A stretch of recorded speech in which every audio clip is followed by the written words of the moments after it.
Kid Rock, sometimes referred to as Bob. I know him as Bob, but he's been a good friend for a long time, many years, and he's been after something that is for the good of a lot of people, including, in particular, the public, and having to do with ticket sales and scalping and all of the gouging that you have been reading about. It's gotten worse and worse with time. And I didn't know too much about it, but I checked it out, and it is a big problem. And I thought, I think you've been trying to get this done for 20 years or something. He said Trump got it done in 2 weeks. But we came up with a very serious EO, and I'm going to sign it now, and maybe I'll ask you, Will, to explain a little bit about it, please. Of course, sir. So this is an executive order, as you said, that deals with the ticket reselling business. For fans of live entertainment and for entertainers as well, the ticket reselling industry has become a huge issue. These people use bots and computer algorithms to buy up huge blocks of tickets and then jack up the price so that fans of live entertainers like Mr. Ritchie, I almost called him Mr. Rock, don't have access to concerts the way that they should. And when they do, it's at exorbitantly high prices. So what this executive order does, it charges the FTC and the Department of Justice with rigorously enforcing laws on the books in collaboration with state attorneys general that have power over consumer protection and other people who have the power to really crack down on this issue so that entertainers and fans won't be subject to these abusive and oftentimes illegal practices. Good. Thank you very much. Bob, do you want to say something? Yeah, anybody who's, it doesn't matter your politics. First off, thank you, Mr. President, because this has happened at lightning speed. I know you put, I want to make sure Alina Habba gets her credit too, because I know she worked very hard on this, but thank you for making this happen so quick. Anyone who's bought a concert ticket in the last decade, maybe 20 years, no matter what your politics are, knows that it's a conundrum. You buy a ticket for $100, by the time you check out, it's 170. You don't know what you can charge for it, but more importantly, these bots. You know, they come in to get all the good tickets to your favorite shows you want to go to, and then they're relisted immediately for sometimes a 400% or 500% markup. And the artists don't see any of that money. And, you know, ultimately, I think this is a great first step. I would love down the road if there'd be some legislation that we could actually put a cap on the resale of tickets. And I'm a capitalist and a deregulation guy, but they've tried this in some places in Europe, and it seems to be the only thing that's us as artists be able to get the tickets into the hands of the fans at the prices we set. I'll be the first one to say, and I know the president doesn't like when I say this, but I'm a little overpaid right now. It's kind of ridiculous. I would rather be, you know, a hero to working class people and have them be able to come attend my shows and give them a fair ticket price. I can't control that right now, so hopefully this is a step to really be able to make that happen. I know a lot of artists and a lot of fans who love concerts and music are going to be very appreciative of you taking this And I action, think sir. Bob is more interested in the fans and the people that are having to pay crazy prices than he is the artist. Maybe the artist a little bit, but the fans a lot. I've spoken to him over the years about it, and it's been, it bothers him. It bothers a lot of other artists too. It does. The artists, and they go out with a $100 ticket and it sells for $2,000 the following night. And they seem to be able to sweep up the best locations too, which is pretty amazing. So They've only enforced that Bots Act one time, I believe. Yeah. A couple years ago in New York City, they still got a couple $1 million fine. And that's the only time they've enforced that act. And who's the primary culprit? Who sells these tickets? It's the scalpers. It's these bots go in and they're automated, so you're But is there a company involved? You might not. No. Well, there's reselling markets. Yeah. I think I know, Peter. But that's all right. Don't get them involved. Maybe What company do you think? Maybe they're more innocent than we think. Huh? Well, if you think of it, like if Ticketmaster sells a ticket, if you buy a ticket and go to a show, you're in a lot of ways their worst customer.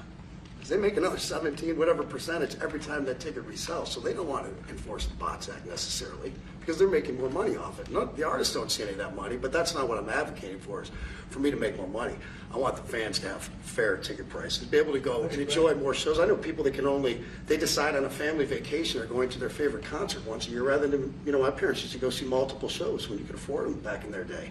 And I'd like to take my ticket prices lower, but if I set my ticket prices low, these bots immediately eat them up and they resell for hundreds of dollars more, and I'm just making these bad actors rich. Yeah. Well, I think this is a big step to getting it stopped. Do you have something, Brad? Yeah, I do actually. I actually feel that the consumer is going to take the money that they've saved and actually buy merch, which you guys have a big percentage of, or do concessions, which you guys split with the venue on that as well. So I think their We money don't goes share for it. concessions a lot. No? No, those are, we try to, but they don't want to share it in the beer prices and parking or any of that stuff. But the bottom line is there's money for everyone to be made.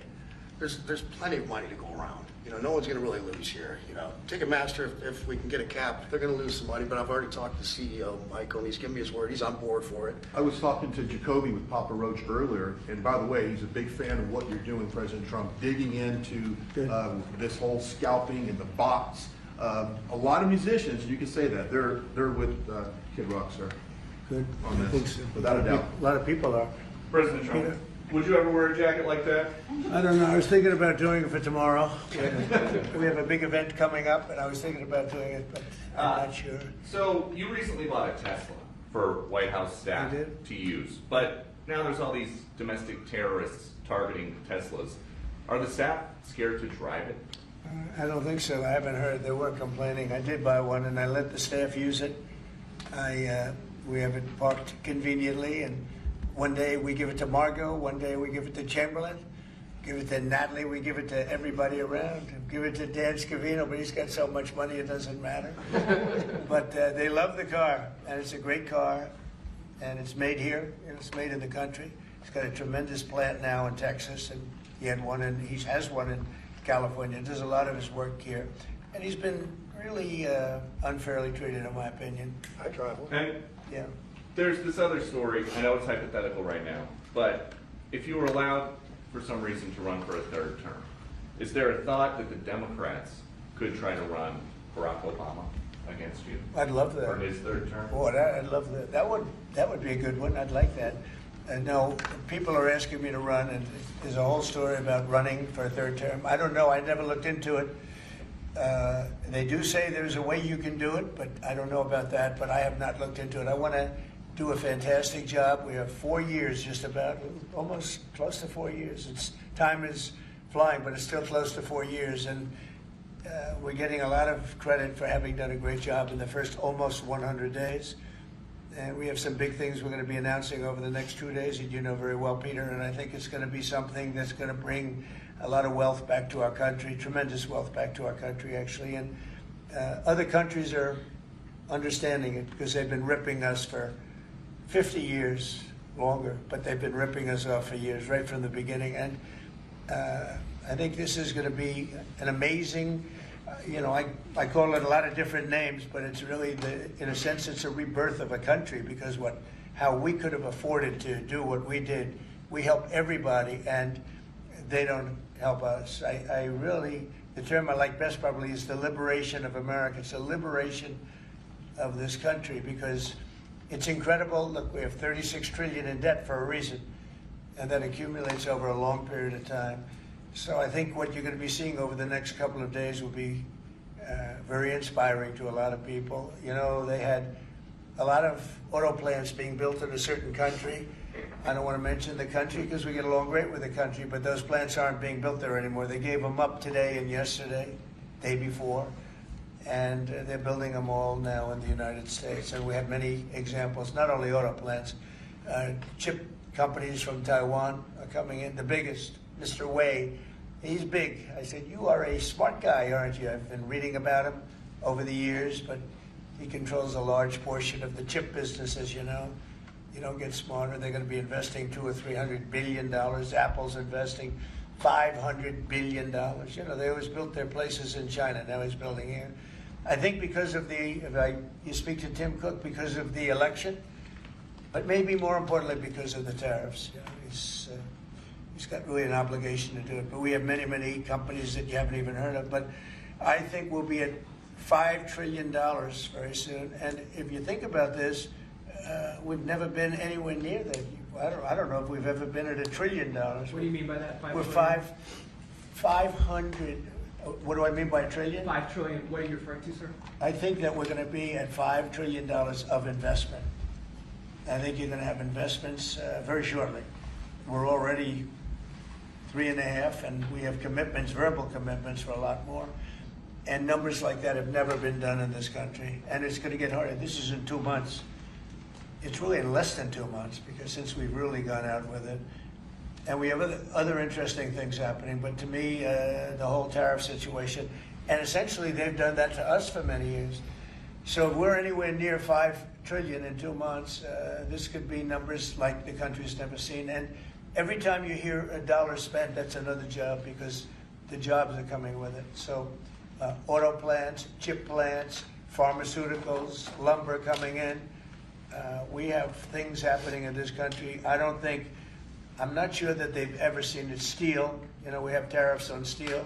They've been here for a while. Steel and aluminum. Nobody's ever seen anything like we're witnessing now. Nobody's ever seen anything.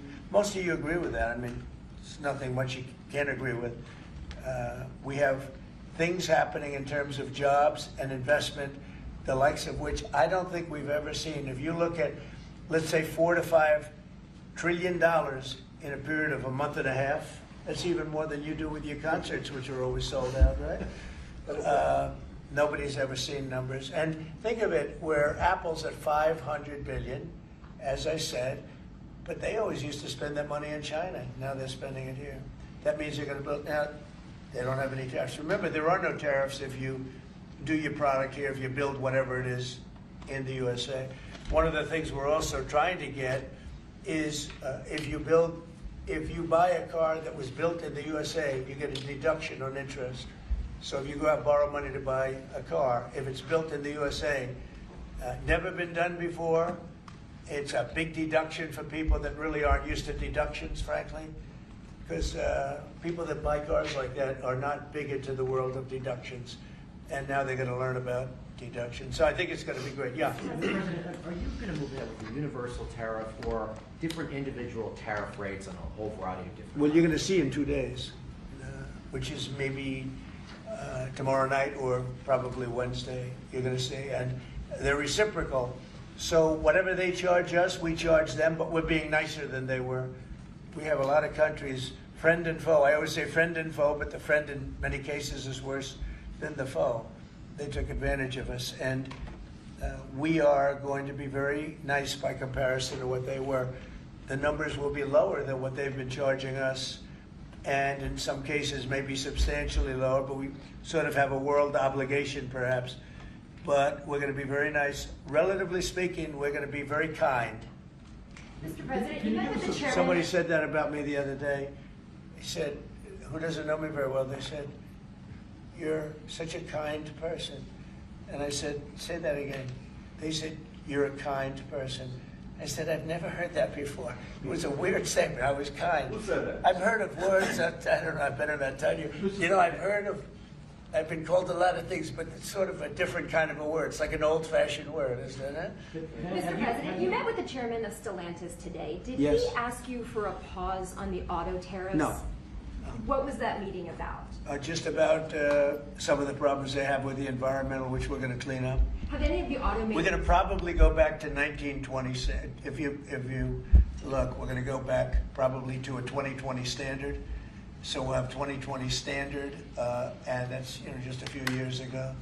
Oh, they're making it so difficult all over the world. They're making it. It doesn't mean a damn bit of difference even for the environment. It doesn't matter.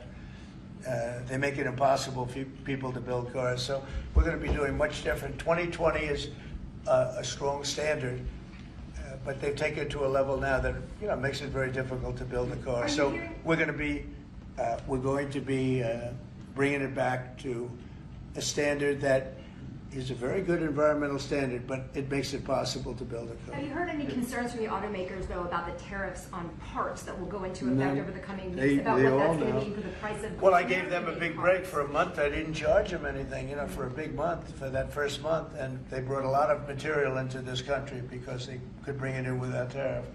If you look at Canada and Mexico, they were driving hundreds of thousands of cars into the market because they avoid the tariffs by doing it before the tariffs go on, which would be Wednesday. And I saw some of your shows where cars are lined up for miles and miles. Some of them didn't have fenders on them. Some of them didn't have the roof on yet. They're driving it here brand new. They're driving it in because they want to avoid the tariffs. I let them have that. They sort of took advantage of it because, that wasn't part of the deal, but that's okay. Are there any They're countries- great American car companies, and so I gave them a little break on that. Yeah. Are there any countries that you're not targeting on Wednesday? Well, it depends. I said it's reciprocal. Not everybody has made a fortune, but almost everybody has, but not everybody. And the ones that haven't, we're going to be very nice to them. And on a separate issue, Because that word reciprocal is very important. What they do to us, we do to them. Okay. can I just ask you briefly on President Putin? You said over the weekend, or indicated over the weekend, some frustration with him. How serious are you about imposing oil sanctions on No, I Russian want oil? to see him make a deal so that we stop Russian soldiers and Ukrainian soldiers and other people from being killed. But mostly it's Russian and Ukrainian soldiers. They're losing at least 2,500 human beings, beautiful human beings, a week. And I want it to stop. And some people would say, why do you worry about Russian soldiers or Ukrainian soldiers? I worry because it's like they're just like you people. They're like us. They're like all of us. And I seem to have an ability to do those things. And if I can do that, I think it's a very worthwhile thing to do. And I think we will. And no, I want to make sure that he follows through, and I think he will. I don't want to go secondary tariffs on his oil, but I think, it's something I would do if I thought he wasn't doing the job. I did it with Venezuela, secondary tariffs, and you know what happened? Every boat left the harbor. Did you see that? It was a beautiful thing to see. The whole harbor emptied out. My words weren't even finished. I have these massive ships. They're actually taking the hoses and dumping them into there. They couldn't get out of there fast enough because they know I don't play games. So I think he's going to live up to what he told me, and I think he's going to fulfill his part of the deal. Now, then you have Zelensky, and hopefully he's going to live up. I see he's trying to renegotiate the rare earth. We did something because, as you know, the Europeans get paid back the money that they gave, and we don't, because Biden is an incompetent president. And he should have asked for rare earth, or he should have asked for the loans to be guaranteed in some form. That's what Europe did. Europe is in for probably $100 billion, and we're in for $350 billion. So we're in for more than 3 times. And now you could make it a little bit less than that, but it doesn't matter. Whatever the number, we're in for substantially more than Europe. We could be in for $350 billion. They have no idea because Biden wasn't a good bookkeeper except for himself. And what happens is we made a deal for rare earth. It was all done. And I heard through you, I haven't spoken to them yet, but through you I heard that they're now saying, well, I'll only do that deal if we get into NATO or something to that effect. Well, that was never, number one, discussed. Number two, I think it's going to be long before Putin, they said you're not going into NATO. And it could be, that's probably the reason the war started, actually. Yeah, we're hours away from a very special election. Wisconsin, Florida. I want to share your thoughts on Republican voters to not sleep on this. These are 2 very important races you got. Well, it's a big race, Supreme Court race in Wisconsin. It's taking place essentially as it was early voting, and so we'll see what happens. It's a big race. I love Wisconsin. We won Wisconsin. Republicans typically don't do very well in Wisconsin, but I did. I actually won it twice. I actually probably won it 3 times to be exact. We played their side. Not probably. I won it 3 times. We had a rigged election the second time, but that's one of those things. We had to make this one too big to rig. Would you agree with that, Brian? Yes, Too big sir. to rig? Yes, sir. So anyway, but there's a big race, and I hope you get out and vote for the Republican. The woman is a radical left lunatic, and let's see who wins. But the woman will be very bad, and Wisconsin's a big state politically, and the Supreme Court has a lot to do with elections in Wisconsin. So if whoever it is that's running, including even Senate races, etc., but whoever it is in 4 years that runs, having Wisconsin is a very big, we won it early and big, but winning Wisconsin's a big deal. So therefore, the Supreme Court choice is the one you're talking about right now. It's a big race. It's going to be announced fairly shortly. President Trump, on TikTok, big week of deadlines. You got Liberation Day and then TikTok deadline. Yeah, this we week. do, which I can extend if I want. but we have a lot of enthusiasm for TikTok, for buying it. I think TikTok is good. I used it I was a great TikTok guy, and we won by 36 points, the youth. We won the youth, which Republicans don't do. Maybe it's because Kid Rock likes Trump, I don't know, but we won the youth by 36 points, and I attribute some of that to TikTok. Is the TikTok deal, the negotiations now, tied to a bigger tariff deal with China? No, but it could be. I mean, I've used tariffs for lots of different reasons, but I could see, 1 point in tariffs with China, big country, would be probably worth more than all of TikTok, as valuable as TikTok is. It's big stuff. So there's a great example. That's a great question, actually. I'm a very flexible person. I could use that for that. Like, maybe I'll take a couple of points off if I get approvals for something. I haven't done it. Maybe I'll do it, maybe I won't. But it's a very good question. Peter, you're very good. Thank you. You'll love this one. Go ahead. It's not front page news, but I am just curious. What is your thought about Tiger Woods now becoming part of the broader Trump family? Well, I love Tiger, and I love Vanessa, and they had a great relationship. I happen to think the relationship with my son, I happen to think the relationship was hurt very badly by the witch hunt that went on, Russia, and all the crap that they put Don through, who knew nothing about it. But Vanessa and Don had a very good relationship. They have incredible children, 5 incredible children, all good athletes, all great students, they're like great. And they broke up, quite a while ago, and which was to me very sad because I think they're both great. Don and Vanessa, and Tiger actually called me a few months ago, and I have a very special, very good relationship with Tiger. I played golf with him a couple of times over the last month, and he's a fantastic guy and a fantastic athlete. And he told me about it, and I said, Tiger, that's good. That's good. I'm very happy for both. I just let them both be happy. Let them both be happy. They're both great. To follow up on China, China, South Korea, and Japan say they're going to work together in cooperation to respond to the tariffs that you're going to put into effect this week. Are you concerned that this move of the tariffs this week could push some of the United States' closest allies to work with China? No, I'm not worried about it. I'm not worried about it. Yeah. Mr. President, can I ask you I about think they have a something? chance of doing better, actually, with the tariffs. It can actually help them in a certain way.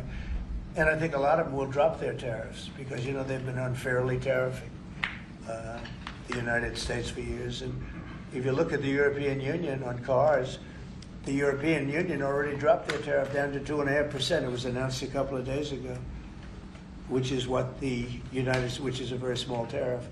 The United States charged very little. And I think I heard that India just a little while ago is going to be dropping its tariffs very substantially. And I said, why didn't somebody do this a long time ago? A lot of countries are going to be dropping their tariffs. About something that happened in France today, Mr. President. Marine Le Pen, the far-right leader, got convicted in court and is now banned from running for office for 5 years. Do you have a comment on That's that? a big deal. That's a very big deal. I know all about it, and a lot of people thought she wasn't going to be convicted of anything, and I don't know if it means conviction, but she was banned for running for 5 years, and she's the leading candidate. That sounds like this country. That sounds very much like this country. Okay, anybody else? You've been presented with a bunch of proposals for tariffs by your advisors that you're talking about that idea publicly. And who? That your advisors have presented ideas They to you do. about tariffs and what to do in the next few days. Have you settled Well, on you're any- going to see, I've settled, a long time ago. Yeah. But we talk about it. We talk about it a lot. We want to do what's right for the country and even the world. It affects the world, not just this country. This has been the piggy bank for the entire world. So it really does affect the world, and that's important to me also. Yeah. Mr. President, in the past you have said that you want the quick return of Austin Tice, a Marine Corps veteran and a journalist who went missing in Syria over 12 years ago. Yeah. Have efforts been made to locate Austin Tice been extended beyond Syria, including potential leads in Iran? And do you have plans to get in touch with Ms. Deborah Tice, the mother of Austin Tice, and also at the same time, organizations like Hostage Aid Worldwide have been on the ground in Syria, searching for Austin Tice for many years. Can I get your comment on the future, potential future plans to locate Austin Tice and to bring him home finally? So we've been looking, as you know, for Austin for years. I don't know about Biden. I don't think Biden was looking for anything, but we were, and there's been virtually no sign. You know that. There's been no sign of Austin. An incredible young guy. Be less young now. It's been a long time. It's been many, many years. The mother is fantastic. She's a very committed mother that her whole life is to find her son, who was in Syria and just disappeared off the face of the earth. So, you know, a lot of bad things happen. But we're always, you know, we will never, until we find out something definitive, one way or the other, we'll never stop looking for him. But we have been, and the response, it's just a lot of dead ends. He's been gone for a long time. The problem is there's never been a sighting. You know, sometimes you'll have somebody you're looking for him and there's a sighting. There's never been a sighting of Austin, but we are out there and we have great respect for his family and for his mother. She's been unbelievable. Yeah, Mr. please. President, a question about... No, behind you. Oh, apologies. Yes, you've had outreach with the leaders of Russia and China. You've made an outreach to Iran. When are you going to plan to reach out to North Korea and Kim Jong-un? Anytime in the near future? Well, I do. I have a very good relationship with Kim Jong-un. Now, you people hate to hear that, but it's very important. I got along with him fantastically, as you know. It started off very rough, very nasty. Little rocket man, the whole thing was a nasty deal. And then one day we got a call that they'd like to meet. We met. We have a great relationship. And yeah, we have, there is communication, yeah. Mr. I President, think it's very important. You know, he's a big nuclear nation, and he's a very smart guy. I got to know him very well. Remember, I put my foot across the line, and then I walked across the line. I don't know if Secret Service was thrilled with that. They actually wasn't. They were not too thrilled. But I have a very good relationship with him. Yeah, we'll probably do something at some point. Yeah, please. Jeff. who's on your short list, Mr. President, to replace Elise Stefanik as U.S. Ambassador to the UN? So we have a lot of good people that want it. First of all, Elise is fantastic, and I just don't want to take chances with you guys saying, how is the election going? We have a congressional election that's a little bit close. I guess the one is in good shape, but the other one's a little bit close. But Randy Fine is a great guy.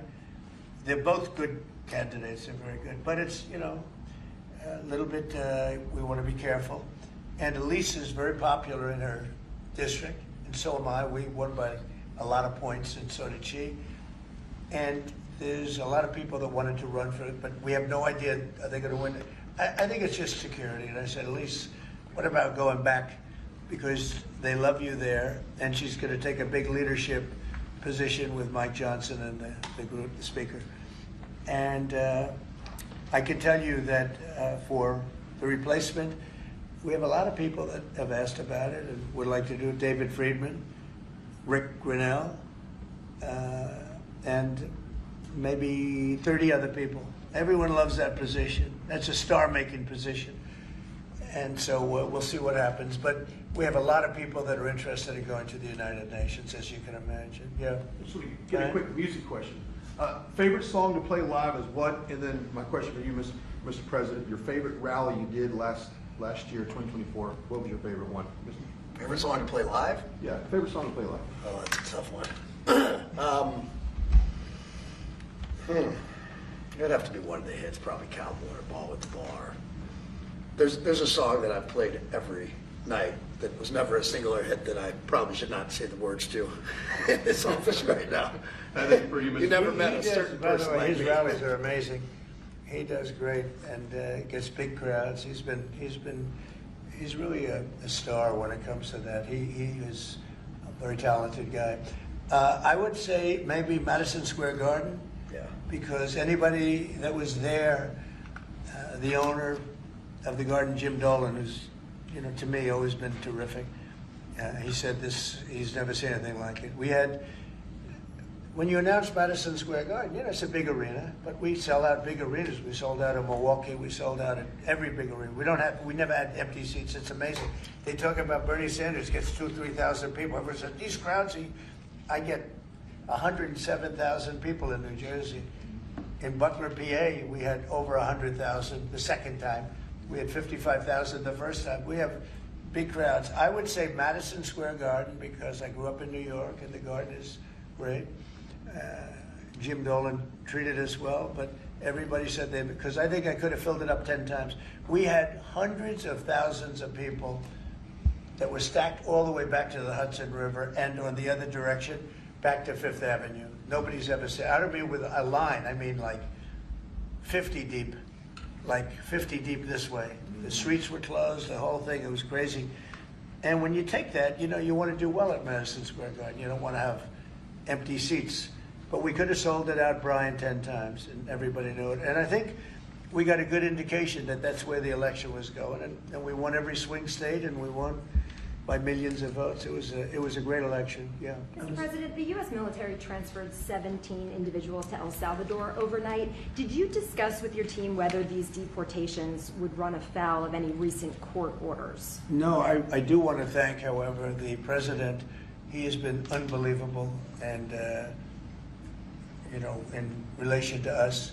But I think that our people have done an incredible job. You know, I got elected on the basis of getting bad people out of our country that shouldn't be here, very dangerous people out of our country, and that's what I did. And then you have a judge that wants to take over, and I can't imagine it can be allowed. If it was up to him, they'd all be put back in our country. These are killers. These are drug lords. These are really bad people.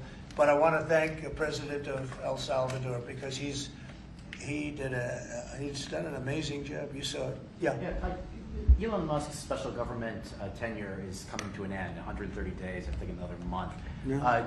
Do you want him to stay longer, or is it time for him to go back to running his companies in Europe? Well, I think he's amazing, but I also think he's got a big company to run. And so at some point he's going to be going back. He wants to. Would you want to keep him around? But I'd keep him as long as I could keep him. He's a very talented guy. You know, I love very smart people. And he's very smart, and he's done a good job. You know, DOGE is, we found numbers that nobody can even believe, like 400 billion, 500 billion. It could be close to $1 trillion by the time they end on different things. And he's led the charge, and you've seen a lot of his people. And these are people that joined up. I always say they're high IQ people. I like high IQ people. And they've done a great job. No, at some point, Elon's going to want to go back to his company. I will say he's got, despite the way he's been treated, so he's an American patriot, but the way he's been treated with Tesla is just terrible. It's just terrible. Once he goes In fact, back- you have a Tesla. And you love it. You love it. He was saying before he bought a Tesla, he loved it. A lot of people are buying Teslas, I think, and I hope they are. He should not be treated that way. He's done an incredible service to our country. Well, once he goes back, is Doge going to keep operating even without Elon here? Well, I can't tell you that. I can say this, that a lot of the people that are working with DOGE are the secretaries, you know, the heads of the various agencies, and they've learned a lot, and they're dealing with the DOGE people. I think some of them may try and keep the DOGE people with them, but, you know, at a certain point, I think it will end. But they have also gotten a big education, and they're doing a really good job. There'll be a point at which the secretaries will be able to do this work and do it very, you know, as we say, with the scalpel. And that's what we want. Yeah, Jeff? Mr. President, have you had any updates on the U.S. soldiers missing in Lithuania? I have. Can you give us an update?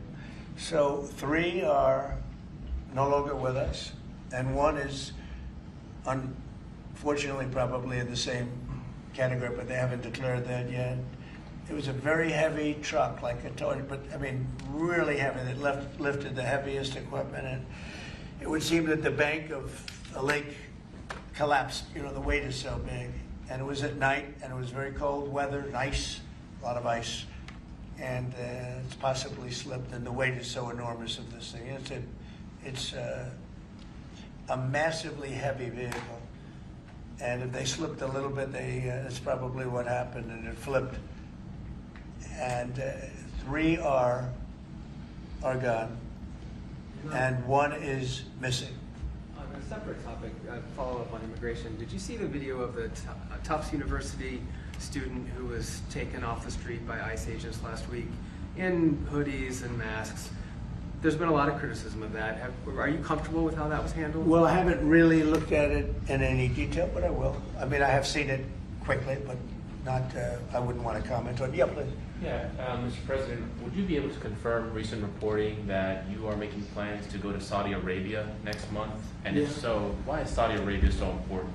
So, I have a very good relationship with the Middle East. In fact, if you look at Michigan, I won the vote by a lot. People were a little surprised. And I have a very good relationship with Mohammed and the king. His son is Mohammed, he's great. Crown Prince, actually he's Prime Minister too. He's got a lot of good titles, but he's great. And the king has been wonderful.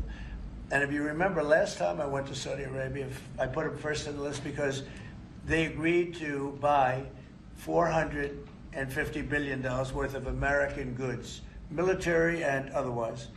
And they did, and it was an unbelievable day. It was in this gorgeous ballroom, and companies were there from many, probably 100 companies, and they were given anywhere from $40 or $50 million to less, and more, actually. Okay, some of them were given numbers that were just many times that amount. I think we had a couple of $20 billion deals, and big stuff. And it's a very rich country because of oil. And we are a very rich country ultimately when we straighten it out because of oil. Oil is always good. And I agreed to do it again, and they've agreed to spend close to $1 trillion of money in our American companies, which to me means jobs. So they're going to spend hundreds of billions of dollars giving them to American companies that are going to be making equipment for Saudi Arabia and other places in the Middle East.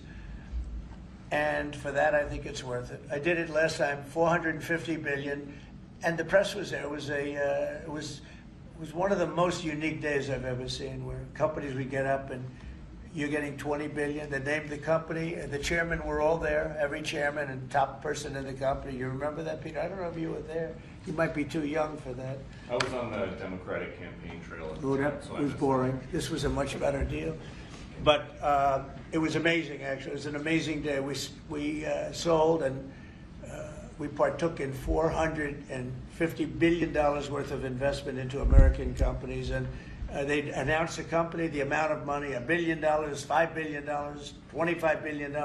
And the chairman of the company, many of whom, you know, well-known figures, prestigious figures, great business leaders, they went up, they shook the hand of somebody, and they would sit down, and we just had a big investment made. So it was a record. Nobody ever beat it before. $450 billion worth of jobs. I view it as jobs more than anything else. And now we're close to $1 trillion, so it's more than double the number that we did when I first came to office. And this trip takes place next month. It could be next month, maybe a little bit later, yeah. And we're going to Qatar also. And also we're going to possibly a couple of other countries. UAE is very important. It's a great leader in UAE. And I had his brother here the other night, if you saw that. We had a wonderful guy, a wonderful family. So we'll probably stop at UAE and Qatar, and as I used to call it, Qatar. Nobody's ever told me right or wrong. I always like to say Qatar, but it's Qatar. They like to say Qatar. And Saudi Arabia, the three of them, and then we'll go other places also. But in the Middle East, those seem to be the three. And again, tremendous amounts of jobs will be created in those 2 or 3 days. Thank you very much, everybody. Thank you, press. Thank you, press. Headed out that door right there. Oh, Thanks, guys. Thanks, guys. You guys. Wait. Well, that was good. Okay, ready, everybody? You better do well with this. He's going to do it. Make sure everything is nice and clean, right, for your Make industry. America fun Because again. you're not in a clean industry. I know, we're Hold not. that up. Okay? Thank you, everybody. Thank you, press. Thank you, press. Everyone, Head thank it out you. this way. Thank you, guys. Thanks, everybody. Thank you. Thank you. Thank you. Did Biden do news conferences like this, Peter? I don't think. No, he was never standing next to somebody who looked like they were about to be shot out of a cannon.